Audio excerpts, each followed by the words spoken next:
هم فيه مختلفون, which is an adjective of the previous. عن النبأ العظيم الذي هم فيه مختلفون. For those of you that are familiar with Arabic, what does this all mean? About which they have been in disagreement for a long time. مختلفون is an ism suggesting this is not a new disagreement. These people have had multiple views for many, many generations. They haven't resolved this issue for a very, very long time. But the question is, why are they talking about it now? Like they know that they have different views. That's not a new thing.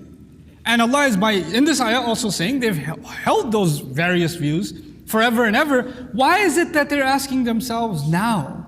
And now Allah, by doing that, Allah is saying, that's because you're being sarcastic and condescending and obnoxious. That's why you're talking about it now. Because you're not serious. This is Allah taking somebody acting, again, analogy. In a classroom, students ask questions for two reasons. One, they don't know.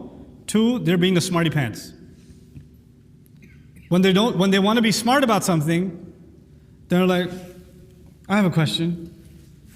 I think the other teacher's smarter than you. What do you think?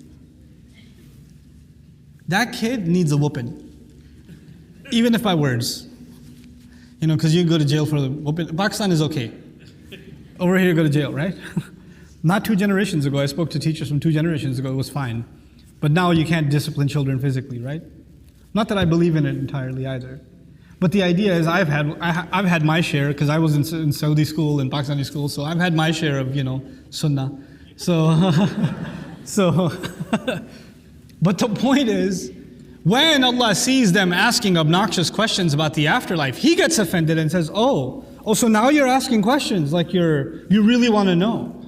All this time you've had all these different views and you didn't bother to disagree with each other. You believe what you believe, I believe what I believe. And this one view comes into the mix and everybody's offended and everybody wants to chime in and throw in their view. Why? Because this one view doesn't say, oh, you can believe what you want, we'll believe what we want, it's all good. Quran comes and challenges everything that's out there. جاء الحق وزهق الباطل. It doesn't just sit around and say, oh, so you don't believe in an afterlife? Congratulations. That's really good. We do. Bye. No. It says, why don't you believe? Bring your evidences. Quran verbally, not physically, verbally picks a fight. Quran doesn't sit quiet. Quran doesn't just say, oh, you have your way, I have my way. It's okay. People quote the ayah, lakum dinukum waliya deen. You have your deen, I have my deen, it's all good. Actually, that ayah started with قُلْ يَا أَيُّهَا الْكَافِرُونَ. Disbelievers. Every time a prophet addresses his nation, he says, Ya qawmi, my people. That surah begins not قُلْ يَا قَوْمِ, it begins what? قُلْ يَا أَيُّهَا الْكَافِرُونَ. In other words, he is not their nation anymore. He's making hijrah. Now I am not going to make da'wah to you anymore. You have your religion, I have mine. I'm going. That's what that surah was about. It's not about, no, you can worship whatever you want, and I'll just worship whatever I want. It's okay, just leave one corner of the Kaaba free from idols. I'll just make my salat there and we'll be fine. No. The Quran came and challenged. This deen came and challenged. It is offensive. Quran, I will be the first to tell you. I've been trying to study the Quran for a long time now. I'll be the first to tell you. Quran, when it comes to other views of God, other views of afterlife, other views of purpose of life, is offensive. The Quran is not defensive. God speaks with authority, as only He can. I don't have that authority. I'm a slave. Messengers themselves don't have that authority. They're slaves of Allah. But Allah speaks with authority. There's a grandeur and a power in Allah's words. And when people make fun of what He's saying, then He goes after them in His word. What did you just say? What are you asking about? What did they dare ask each other about? About the great event? The one they've been in disagreement with about all this time? Kalla saya'lamun. No. They're going to find out soon. Kalla in Arabic means 2 things. Kalla, when you stop at it, means no, not at all. Kalla means no. Absolutely not. If you were texting somebody, kalla, it would be capital N, capital O, and lots of exclamations. Or lots of O's in your no. Like, no. Next time you can just say kalla. Okay? That's what kalla is. But if you say kalla in flow, without stopping, if you say kalla saya'lamun, we don't say kalla سَيَعْلَمُونَ. We don't do that. We say what? كَلَّا سَيَعْلَمُونَ. We say it in flow. When you say it in flow, it actually has the opposite meaning. In other words, that no becomes absolutely. And let me tell you, that's not just an Arabic thing. It's in virtually every language. Oh no, I'm going to tell you, all right. Oh no, boy, you're going to get it. No. When you say no and then say something, sometimes it doesn't mean no. It means, oh yeah. That's what that means. It's a very emotional form of speech. You don't write or speak normally like this. You speak like this when you're angry or upset. This is Allah speaking. To those who ask sarcastic questions about resurrection and says, Kalla saya'lamun. No, they're going to find out pretty soon. Oh, they will know all right. Thumma kalla saya'lamun. No, then again I tell you, they will know. Mufassirun looked at these two ayat and said, maybe Allah is emphasizing here. That's why He said it twice. Kalla saya'lamun. Thumma kalla saya'lamun. And these powerful words, sometimes, when I hear qira'at of these ayat, I get really confused. Because we have kids reciting Surah An-Naba, and they're so cute, and they're so soft in their voice. They're saying, Kalla saya'lamun, thumma kalla saya'lamun. And we're like, so... But this is so heavy. This is Kalla saya'lamun, thumma kalla saya'lamun. Again, by analogy, things are known. When a child is misbehaving in class and the teacher says, no, you, end of class. No, end of the school day. That kid, his life is already over. He's having flashbacks of all the good moments in his life. Because it's going to come to an end. When the bell rings, his bell is going to ring. That's what's going to happen. That's what's happening in Kalla saya'lamun, thumma kalla saya'lamun. Allah did not respond intellectually to their argument. Allah did not take every one of their views and said, here's why this one is wrong, here's why this one is wrong, here's why this one is wrong. That would be a rational response. But they did not pose a rational question. They posed, these sarcastic questions. And they don't deserve a rational response. So Allah doesn't give one. They were being condescending. They need to be put in their place. So Allah responded in a way that puts them in their place. The Quran is not a book of pure logic. The Quran is not a science textbook. The Quran is a conversation between Allah and people. Sometimes it's between Allah and prophets. Sometimes between Allah and believers. Sometimes between Allah and hypocrites. Sometimes between Allah and the worst of disbelievers. And Allah will take care of them too. He'll talk to them directly too. It's not just a sweet conversation between a believer and his Rabb. It's with all of humanity. Allah speaks with all of humanity. And so He decides to change the subject. For those who really seek to think, where did this idea of afterlife come from? Where did this idea, why should I believe in Judgment Day? What argument can you give me, God? That's when the next passage begins. And this passage, when you first read it, you'll feel like it doesn't seem related at all. It's like a completely different subject. My job, how much time is before Maghrib? How much time? 15 minutes?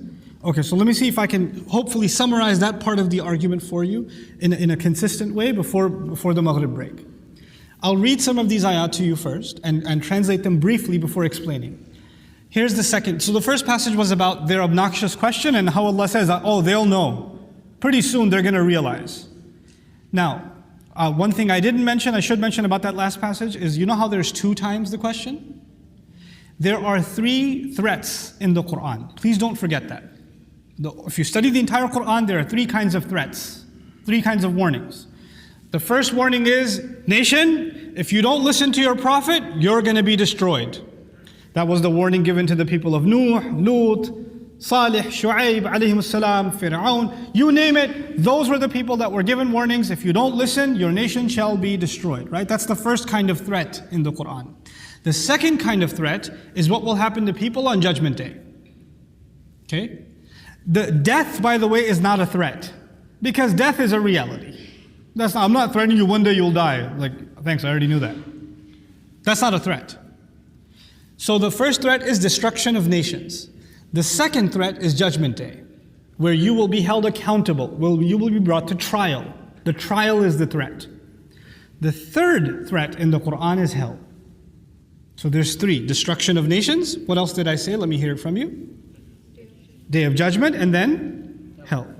Now, the thing about destruction of nations is, do people know when it's coming? No. وَلَيَأْتِيَنَّهُمْ بَغْتَةً وَهُمْ لَا يَشْعُرُونَ. It will come to them all of a sudden and they'll have no realization. The mercy of Allah is that our messenger was the last messenger, sallallahu alaihi wasallam. With him ended the destruction of nations. There is no more destruction of nations. That's done. Okay, so that's a mercy from Allah Azza wa Jal, that door of threat closed forever. The last time those threats were issued, they were issued to Quraysh. That's it. There's no more that one nation will be completely annihilated or wiped out or whatever else, okay? So when Desis especially see a flood happen in some country and see Allah ka azab hai dekho zara, shame on you. That's not what Quran says. That's what your, Pendu interpretation was. You need to stop doing that. That is a test from Allah, not an adab of Allah. We don't say that's an adab from Allah. That's a torture from Allah. We don't say that, okay? Now, anyway, so there were three threats. One of them comes to people, they have no clue. They have no clue what's going on. An earthquake came, a flood came, nobody even knows what's happening, and all of a sudden they're done, isn't it? But if you look at these ayat, كَلَّا سَيَعْلَمُونَ ثُمَّ كَلَّا سَيَعْلَمُونَ, they will know. Oh yeah, they will know. Which means there are two punishments where people will what? They will know. I told you how many threats are there? Three. But one of them, people won't even know what's happening. Which is which one? Destruction of nations. What are the two left? Day of Judgment? Hellfire. When Judgment Day begins, people are terrified. Oh, and then they know, oh my God. This is, and وَوَجَدُوا مَا عَمِلُوا حَاضِرًا. They will find everything they did standing in front of them. They will know. But even that isn't knowing until they see hell. Because right now they're seeing you're guilty. What are they not seeing? The jail that awaits you. When they see that jail, then they realize, no, that when I realized I'm guilty, I still didn't realize how serious it was until I saw that jail. There are two levels of realization for criminals. One on Judgment Day, the other on the day of resurrection. One on Judgment Day, the other on the day they see, at the end of it when they see hellfire. One of them is كَلَّا سَيَعْلَمُونَ. The next one is what? ثُمَّ كَلَّا سَيَعْلَمُونَ. And ثُمَّ is tarahi, is a long time. Thumma doesn't just mean moreover. It actually means then after a long time, they'll realize again, oh, wait till they see it again. In this, Allah has basically said to the criminals, you are going to be singing a different tune on Judgment Day. Wait till you see it. Oh boy, and wait till you see what? Hell on top of that. And you'll notice as the surah continues, Allah will first describe Judgment Day, then He'll describe hellfire. He'll actually Himself do tafsir of كَلَّا سَيَعْلَمُونَ, and then what? ثُمَّ كَلَّا سَيَعْلَمُونَ. He'll explain it Himself. Subhanallah. Anyhow, so now quickly I want to get to these ayat. Brief translation first. أَلَمْ نَجْعَلِ الْأَرْضَ مِهَادًا. Didn't we make the earth into a bedding, a flooring, something laid out and vast? وَالْجِبَالَ أَوْتَادًا. Didn't we make the mountains into pegs that are deeply rooted into the ground, that don't budge and don't move? وَخَلَقْنَاكُمْ أَزْوَاجًا. And we made you into pairs. وَجَعَلْنَا نَوْمَكُمْ سُبَاتًا. And we made your sleep into something that cuts you off. Basically meaning when you sleep, you're cut off from work, you're cut off from your problems, you're cut off from everything. وَجَعَلْنَا نَوْمَكُمْ سُبَاتًا. Okay? And the day of Sabbath, Sabt, right? From the same origin, the Jews were cut off from all their work. And they were cut off from all their business activities. And it cut them, right?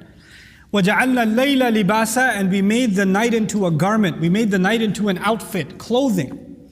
وَجَعَلْنَا النَّهَارَ مَعَاشًا. And we made the daytime into a time and a means by which you can make a good living and have a good life. وَبَنَيْنَا فَوْقَكُمْ سَبْعًا شِدَادًا. And we raised above you, we built on top of you 7 intense, as if to say 7 immobile buildings, 7 impenetrable buildings. Other places Quran will talk about the skies and say, هَلْ تَرَى مِن فُطُورٍ. Do you see any crack therein?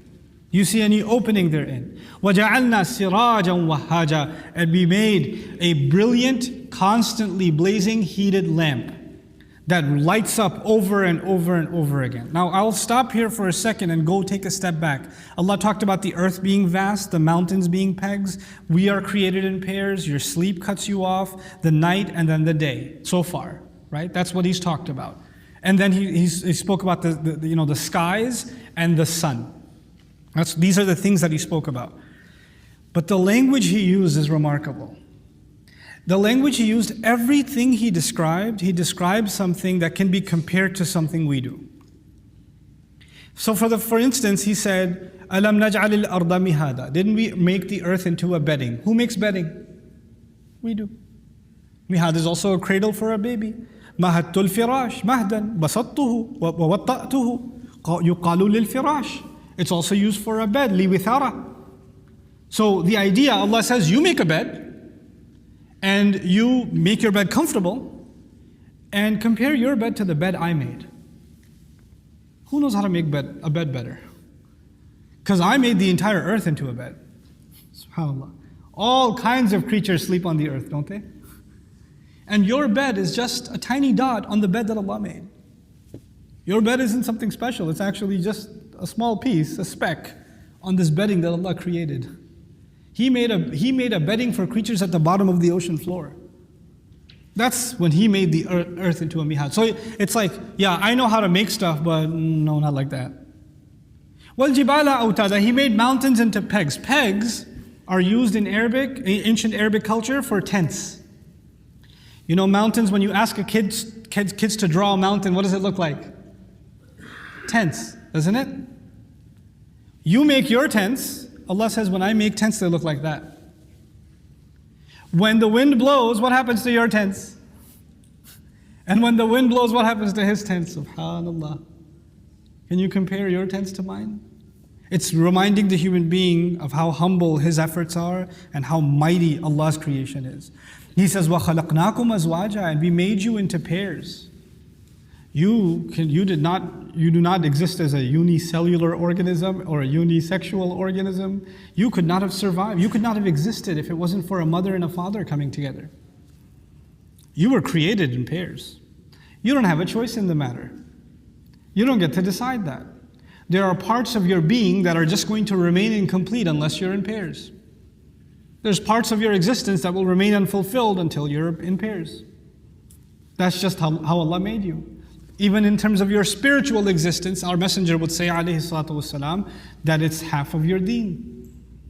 There's a reason for that. You can't just say, well, I don't need the opposite gender anymore. I don't need to be in pairs. You can't. Azwaj also, by the way, means groups. Azwaj doesn't just mean pairs, it also means groups. He created you in societies. You can't live on your own. I don't need anybody. Yeah, you kind of do. You kind of do. You will eventually need the help of another human being in something or the other. You can't survive on your own. And people who do, you know what happens to them.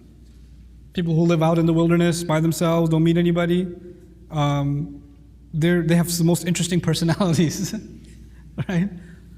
Normally, you are meant to be in society. You're meant to be around others. That's the other meaning of خَلَقْنَاكُمْ أَزْوَاجًا. He says He made your sleep into something that cuts you off. You would like to, you love life. You would love to stay alive forever, and a sleep is a kind of death, isn't it? You lost many hours just on that bed. You could have been having fun, you could have been enjoying yourself, you could have been eating, partying, traveling, working, making money, spending money. You can't do any of that because you're what? You're sleeping. You don't have a choice. You can fight it all you want. Your body will give up on you and you will die the death of sleep until you're resurrected again. You're incapable. He says, you try to cover up your body, you cover your clothes with garments. I cover the entire earth with night. I give that libas to the night, to the earth. وَجَعَلْنَا اللَّيْلَ لِبَاسًا. And when I cover it up, you could try to turn your lights on inside, but none of these lights will get rid of the overwhelming darkness of night. وَجَعَلْنَا اللَّيْلَ لِبَاسًا. وَجَعَلْنَا النَّهَارَ مَعَاشًا. I made the morning into a time where earnings can be made. Somebody says, no, I shall farm only at night. Good luck with that. Because what do you need? The animals. What do you need? The sunlight. All the means by which the earth can be sustained are happening in the day. And by the way, even though we say things like the city that never sleeps, right? I used to live in the city that never sleeps. It sleeps.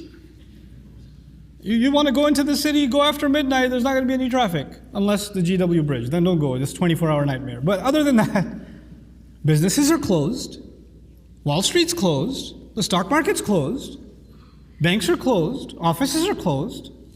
It's not the same as the daytime. The world over, when is most business happening? During the day. You can't even help it. Try to change it. Try to make it that everybody's sleeping in the day and we only work at night. Yes, there is such a thing as the night shift for people who couldn't find a better job. Right? Yes, time? Okay. So one last thing. وَجَعَلْنَا النَّهَارَ مَعَاشًا وَبَنَيْنَا فَوْقَكُمْ Two more ayat, they'll take 1 minute. وَبَنَيْنَا فَوْقَكُمْ سَبْعًا شِدَادًا He placed above you 7 intense buildings. 7, you have construction, you look at the ceiling, wow, this is so nice and round. Look at the chandelier, that's so nice. And then Allah says, look at my ceiling. And then He says, in that ceiling, I put a lamp in there, I put a chandelier in there too.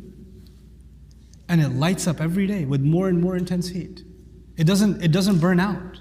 Wahaj actually means it burns and it burns again and it burns again and it burns again and the heat doesn't go down. Imagine if the sun was giving different levels of heat every day.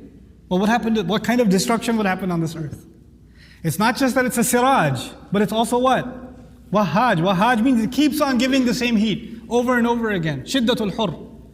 You know, that compare your lamp to his. And so the first part of the argument, I haven't finished the argument, the first part of the argument is know what you make is weak compared to what I make. That's just the first part of the argument, and we'll build on that argument after salah. Barakallahu li wa lakum fil Qur'an al-Hakim wa nafa'ani wa iyyakum bil ayati wa dhikr al-Hakim.